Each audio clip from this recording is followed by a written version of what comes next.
Welcome back, everyone. Ready for another deep dive? Always excited to explore new ideas. Well, today we're tackling a subject that's both timeless and timely, the principles of wealth creation. Oh, and we've got a fascinating source to guide us. You bet we do. We're diving into Wallace D. Wattles' 1910 book, The Science of Getting Rich. Now I know what you might be thinking, a book from 1910 on getting rich. Right.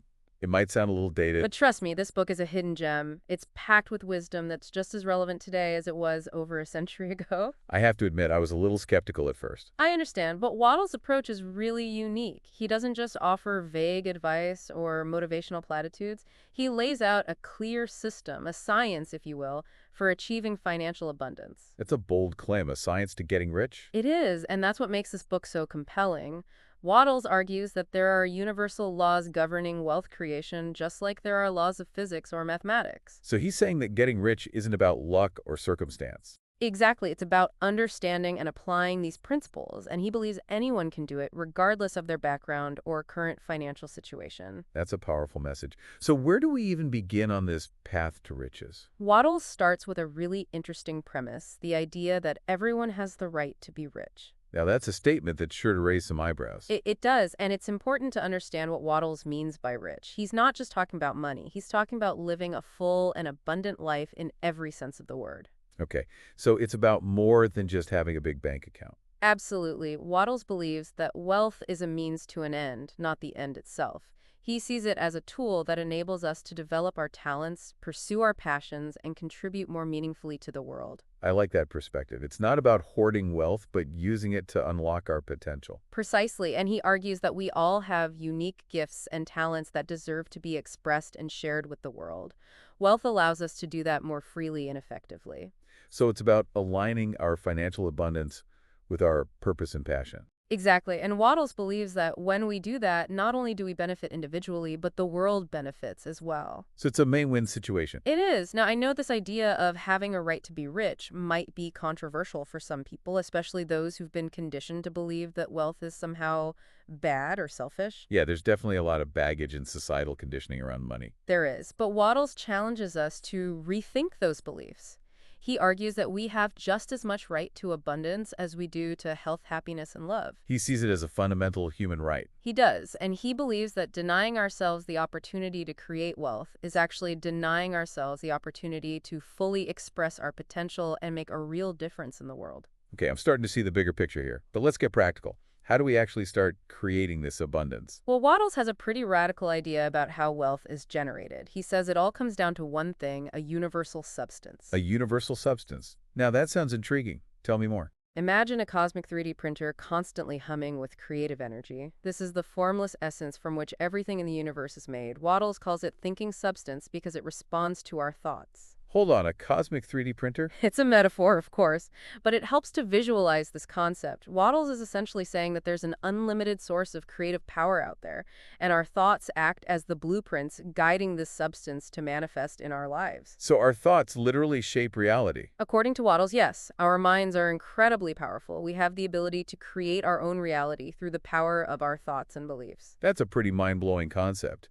But if this substance is unlimited, why are so many people struggling financially? That's a great question. Wattles would say it's not because of limited resources, but because most people haven't learned to tap into this creative power effectively. So we're surrounded by abundance, but we're not accessing it. Exactly. Wattles believes that we're often our own worst enemies. We get caught up in negative thinking, limiting beliefs, and scarcity mindsets that block us from receiving the abundance that's available to us. So it's like we're standing in front of a buffet, but we're convinced we're only allowed to eat crumbs. That's a perfect analogy. Wattles challenges us to break free from that scarcity mindset and embrace the truth of unlimited abundance. Okay, so how do we actually do that? How do we make this cosmic 3D printer work for us? It all starts with thought. Our thoughts are incredibly powerful. They literally shape the formless substance, turning mental images into reality. So we need to think our way to riches. In a way, yes, Wattles emphasizes the importance of having a clear, definite vision of what we want, not just vague desires. So instead of wishing for more money, I need to visualize the specific amount, how I'll use it, and even how it feels to have it. Exactly. It's about creating a detailed blueprint in our minds, almost like a vision board, but with crystal clear images and unwavering faith. And this is where gratitude comes in, right? I've heard that gratitude is a big part of Wattles' philosophy. It is Wattles argues that gratitude is like the secret sauce of wealth creation. Really? How so? It's not just about appreciating what we already have. It's about tuning our mental radio to the frequency of abundance. Gratitude aligns us with the creative force, amplifies our faith, and attracts even more good things into our lives. Okay, I'm starting to get the picture. So I need a clear vision, unwavering faith, and a grateful heart. What else does Waddle suggest? Well, there's a lot more to unpack, but I think we've laid a good foundation for understanding the basic principles of Wattles' philosophy. I agree. This has already given me a lot to think about. It's definitely a lot to digest, but it's incredibly empowering stuff. Wattles gives us a framework for understanding how we can literally create our own reality. And he challenges us to step into our power as conscious creators and claim the abundance that's rightfully ours. Exactly, and that's a message worth spreading. It is, and we'll continue exploring these ideas in more depth in our next deep dive. Looking forward to it. So we've talked about the importance of thought, gratitude, and a clear vision, but Wattles also emphasizes the importance of moving beyond competition. Okay, that sounds a little counterintuitive, especially in the context of getting rich. I know it might seem that way. We often think of business and finance as a zero-sum game where one person's gain is another person's loss. But Wattles challenges that assumption. So he's not advocating for a cutthroat approach. Not at all. In fact, he believes that true success comes from creating genuine value, not from outmaneuvering or exploiting others. He says that when we focus on giving more in use value than we dig in cash value, we naturally attract abundance. Can you give me an example of what that looks like in practice? Sure. Let's say you're a baker. If you focus on making the best bread possible using the finest ingredients and putting your heart into your craft, you'll naturally attract customers and build a thriving business. So it's about focusing on quality and service. Exactly. Your primary goal is to create something of value that benefits others. The financial rewards are a natural byproduct of that effort. I see. So it's not about beating the competition, but about exceeding customer expectations. Precisely. And this principle applies to all areas of life, not just business. It's about approaching every interaction with the intention of adding value and contributing to the overall good. So it's a win-win mentality. Exactly. And Wattles believes that this mindset is essential for creating lasting wealth. Okay, I'm starting to see how this ties in with the idea of abundance we talked about earlier. If we believe there's enough for everyone, we're not so focused on grabbing our share before someone else does. Exactly. It's about shifting from a scarcity mindset to an abundance mindset. So we've got the right mindset now. What about taking action? How do we actually start manifesting our vision? Well, Wattles is very clear that right action is essential to receive the riches we're creating in our minds. So it's not enough to just sit around and visualize. Nope. Thought without action is like a seed without soil. It has potential, but it won't grow unless it's planted and nurtured. So what kind of action does Wattles recommend? He calls it acting in a certain way, and it involves a few key principles. Okay, I'm all ears. First and foremost, Wattles emphasizes the importance of taking action. Now, not postponing for some future opportunity. So no more procrastination. Right. He says that the universe rewards those who are bold and decisive. Don't wait for the perfect moment. Create it. Easier said than done sometimes. I know, but it's about overcoming that inertia and taking those first steps, even if they're small. Baby steps lead to giant leaps. Exactly. And as you start taking action, you'll find that the universe will conspire to support you.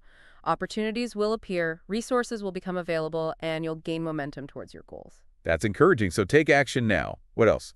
Wattles also talks about efficient action, doing each task with focused energy and intent. Okay, so it's not just about doing more, it's about doing things with more intention and focus. Exactly. It's about being fully present in each moment and bringing our full attention and intention to every action we take. So no more multitasking or half-heartedly going through the motions. Right. Wattles believed that when we act with intention and focus, we tap into a higher level of power and creativity. It's like we're channeling that cosmic 3D printer with laser-like precision. Love that analogy. So action, now efficient action.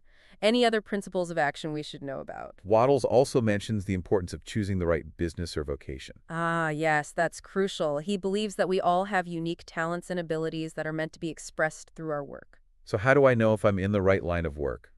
Wattles says that desire is a key indicator. What are you naturally drawn to? What activities make you feel energized and fulfilled? Those are clues to where your true potential lies. So it's about aligning our work with our passion. Exactly. And he's not saying that work has to be easy or effortless. There will always be challenges and obstacles. But when you're doing work that aligns with your soul, it feels less like work and more like a calling. I can definitely relate to that. There's a big difference between doing something you love and doing something just for the paycheck. There is, and Wattles believes that when we find work that truly resonates with us, we tap into a wellspring of energy and creativity that allows us to achieve extraordinary results. So it's not just about finding a job, it's about finding our purpose. Exactly, and when we do that, the financial rewards will actually follow. Okay, I love this idea of aligning our work with our passion. But what about those of us who are still trying to figure out what our purpose is? Wattles has some great advice for that too. He says that sometimes our purpose is revealed through action. Don't be afraid to experiment, to try new things, and to step outside of your comfort zone. So it's about exploration and discovery. It is, and remember, there's no one right path for everyone. The journey is just as important as the destination. So don't be afraid to take a detour or two along the way. Exactly. You never know where those detours might lead you. They could be the key to unlocking your true potential. That's inspiring. So we've talked about the importance of taking action, choosing the right work, and aligning our efforts with our purpose. Anything else we need to keep in mind as we're navigating this journey to riches? Yes, Wattles cautions against dwelling on negativity, poverty, or limitations. Okay, so no doom scrolling the financial news or complaining about the economy. Right. He believed that our thoughts create our reality, so focusing on lack and negativity only attracts more of those things. Got it. So focus on positive. But what if things aren't going so well? What if I'm facing real challenges and setbacks? It's not about denying challenges or pretending everything is perfect. It's about choosing to focus on the solutions and possibilities rather than getting bogged down in negativity. So it's about maintaining a positive outlook even in the face of adversity. Exactly. And remembering that challenges are often opportunities in disguise. They can help us grow, learn, and become even stronger. That's a good reminder. So no negativity. What about our words? Do they matter? Absolutely. Wattles believed that our words have power. They can either reinforce our limiting beliefs or help us create a new reality. So it's about speaking our truth and affirming our desired outcomes. Exactly. And remember, this isn't about toxic positivity or ignoring real problems. It's about choosing to focus on solutions and possibilities rather than dwelling on negativity. So it's about being mindful of our language and using it to create a more positive and abundant reality. Precisely. Our words are like seeds. We can either plant seeds of abundance or seeds of scarcity. The choice is ours. That's a powerful image. So thoughts, actions, words. It seems like Wattles is advocating for a pretty radical shift in mindset from fear and scarcity to faith and abundance. He is. And he argues that this shift is essential for anyone who wants to truly master the science of getting rich. It's about recognizing our own power as creators. Exactly. And aligning ourselves with the creative forces of the universe. Well, as we wrap up our deep dive into the science of getting rich, I'm curious, what's the one key takeaway? I think the biggest thing Wattles wants us to grasp is that getting rich isn't about luck or circumstance or even some special talent. It's about aligning ourselves with the creative principles of the universe. So understanding that abundance is our birthright. Exactly. We have the power within us to create the financial reality we desire. But it's not just about wishing and hoping. Oh, definitely not. It takes effort, unwavering faith, and that consistent action. In a certain way. You got. So we can't just visualize and dream. We got to back it up. Absolutely. With real action. And it's important to remember that true wealth, it's not just about piling up money. Right. It's about living a life of purpose, meaning contribution. It's about using our resources to make a difference. To leave a legacy. Exactly. It's pretty inspiring. It really is. It's not just getting rich for ourselves. Yeah. It's about making a positive impact on the world. Wattles believed that wealth, when used right, could be a force for good. A powerful one. Yeah, definitely a shift from that whole greed is good mentality. Absolutely. It's about moving from scarcity to abundance. From competition to collaboration. Yeah, and from fear to faith. His ideas, they resonate today. Oh, they do. When so many people are feeling uncertain. Lost even. About the future, this book offers a roadmap. A timeless one. To creating a life of prosperity and fulfillment. For ourselves and for the world around us. Absolutely. So before we go, what's one final thought? One thing for our listeners to ponder, if wealth is indeed a product of thought and action. Like Wattles says. What beliefs might be holding you back? Oh, that's a good one. From achieving the abundance you desire. That's something for all of us to consider as you keep exploring these ideas and applying them. Yeah. Remember, the universe is there to support you on your journey to riches. It is. It's time to step into your power, claim the abundance that is rightfully yours. Until next time, keep thinking big. Keep taking action. And keep believing in those limitless possibilities that lie ahead.